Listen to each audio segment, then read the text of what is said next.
or major resolutions. Amongst them, one is the removal of the sanctions that Niger had placed on Niger Republic. The other one being the balance, an advice to the president to balance his position as chairman and his position as the president of Nigeria. And if I do remember correctly, no military action. I'm sure. What are the other resolutions that your forum came up with? Well, we commended everybody who has contributed to the search for peace, because we believe that is the most important thing.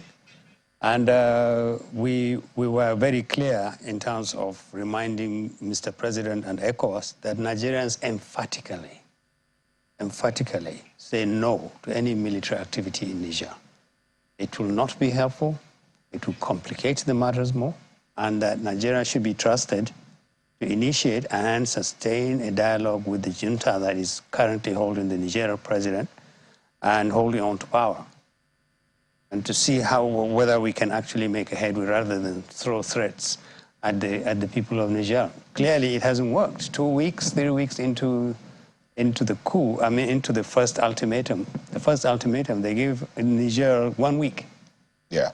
1 week came and passed, nothing happened. They met again and said this time they're activating a standby force.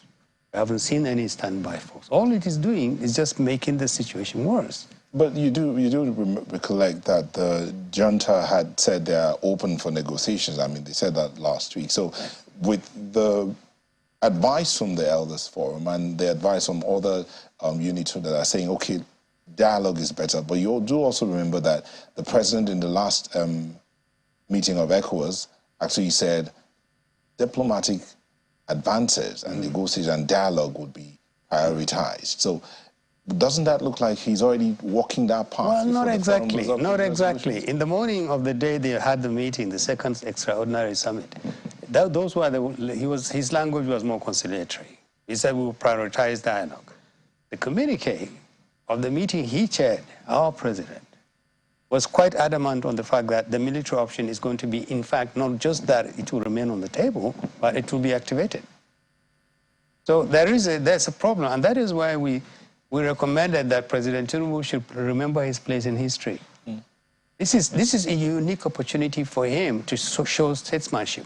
How do you balance a huge responsibility, for instance, of being chairman of ECOWAS and the leader of the largest country in ECOWAS, 60% of ECOWAS, a country where virtually everybody had said, don't involve the military in the resolution of the conflict in Niger.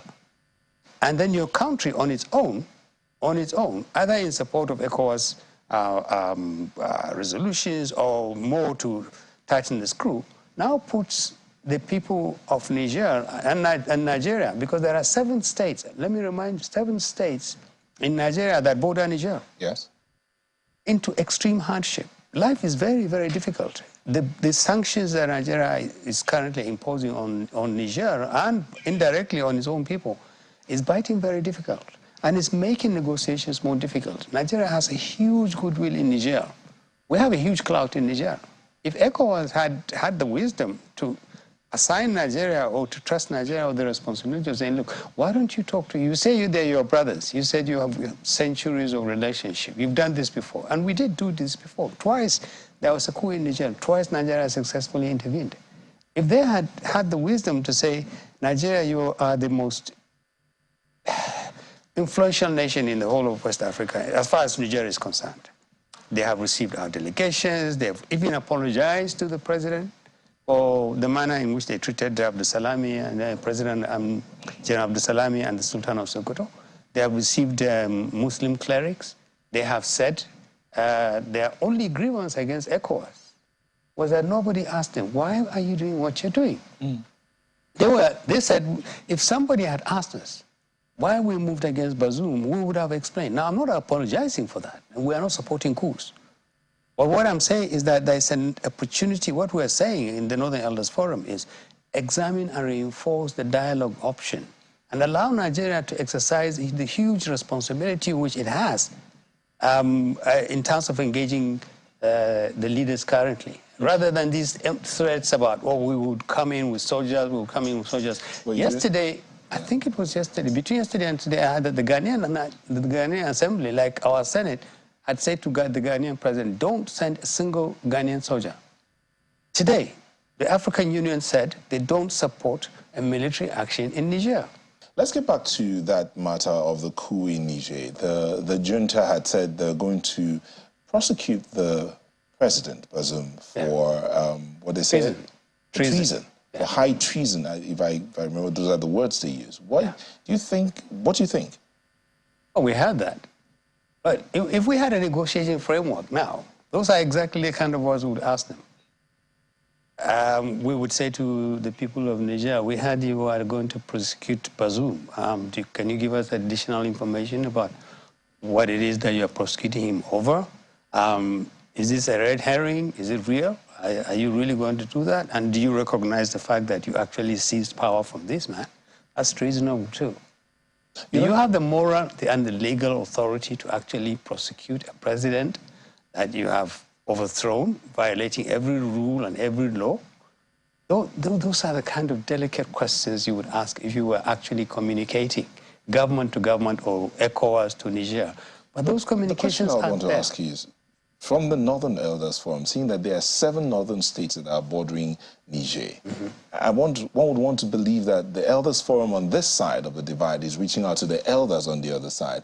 What's the conversation you're having, and what's the perspective you're getting from there? The perspectives we're getting there is that a lot of people in Niger can't believe that Nigeria is reacting in the way it is.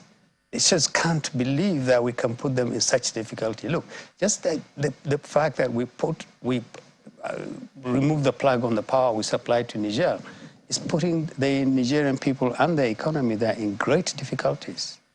More difficulties than they have ever experienced. And it's hurting northern communities close to Niger too. Whatever happens in Niger automatically happens in Nigeria. That is how intimately involved Niger and Nigeria are. So this is not the time to turn the screw. This is the time to talk. But are the elders on that side having conversations with the junta to say, okay, look, these are the reasons why this is happening on the other side. What grounds are you willing to shift so that we can also negotiate on this other side? As in, be the go-between.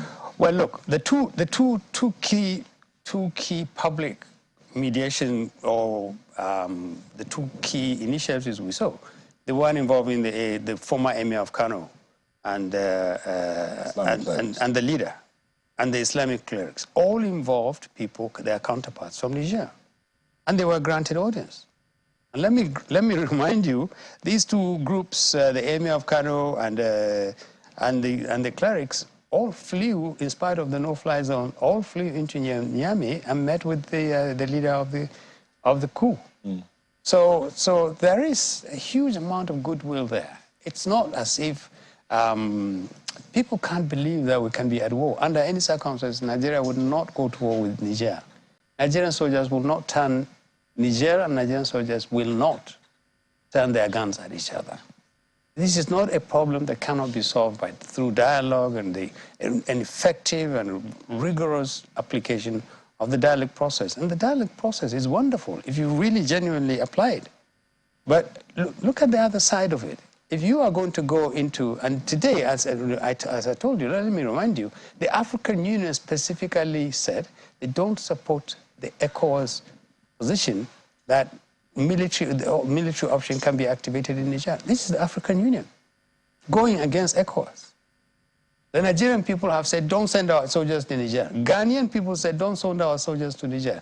Many countries in ECOWAS have said, no, we have nothing to do with this. So that's why we said to President Tinubu, you are wearing 2 hats. You have to find a way to balance them in such a way that history will record you as a statesman who was able to balance these 2 positions. Don't get carried away by one of them. Listen to your Nigerian people. You were first a Nigerian president before you became chairman of ECOWAS. Otherwise, you would never be anywhere near ECOWAS. And you're accountable to the Nigerian people. And the Nigerian people are saying, look, let us explore the diplomatic option more vigorously. Use your influence in ECOWAS. Use your influence in Niger. and find a way in which Nigeria can actually broker some kind of an understanding. What is this talk about treason against Bazoum?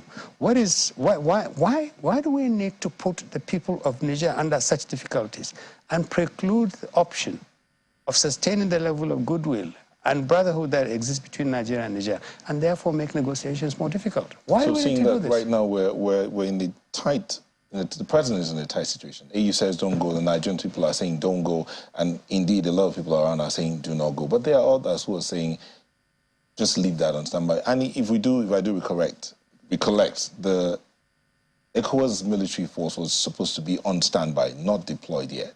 So at the end of the day, what would the elders forum mandate? What would be the word to the president? What would be the way forward? Well, they meet tomorrow, Thursday. Our word to them is listen to the voices of your people. West African people are against a war in another country over a coup. Listen to your people. The diplomatic option is still there, can be strengthened, and can work. Listen to your people. There are extra African countries, interests outside Africa. I don't have to mention them, but they are not African interests, pushing us to war, because they have strategic interests to protect. We have to be very careful. We can fight each other while other interests outside Africa are just simply taking away our resources. We are already poor in this world, and suddenly very powerful nations in the world are trying to put us to continue to fight so they can continue to exploit us. We must avoid this. We'll be fighting each other. We'll be fighting brothers. And so you have to ask yourself, at what cost?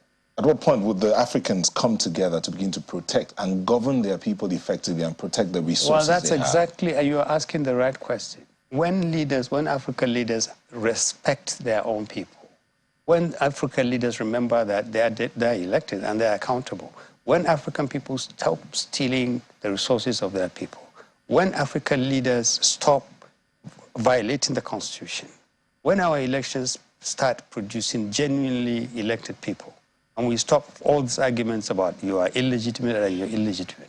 And it makes little difference between an illegitimate civilian president and an illegitimate military government. Then democracy will have a stronger base to stay in Africa. Basically, we don't want to pay this attention. We have to ask ourselves this question. Why is it so easy to do a coup in Africa? And why do people come out in their hundreds of thousands to say, welcome? It's a very serious question we have to ask. What is the fate of democracy in Africa? Is it working? All the arguments we have over elections, you are legitimate, you rig an election, you don't rig an election, you have poor leaders. How can you tolerate a leader who has been in power for 20 years, 30 years? So people come and serve 2 terms. And suddenly now they want to prolong their terms into 3 terms. We tolerated Mali, we tolerated Burkina Faso, we virtually tolerated Guinea-Bissau. What moral right do we have now to draw the line and say, okay, that's it? We should, because military rule doesn't do anything other than to freeze the wrongs. And then after 2, 3, 4 years, just simply unfreeze it. And then we are stuck where we were 2, 3 years ago. We are against coups. All right. We would like to see an end to the Nigerian debacle as quickly as possible, but we believe that the diplomatic option is the best way to do this.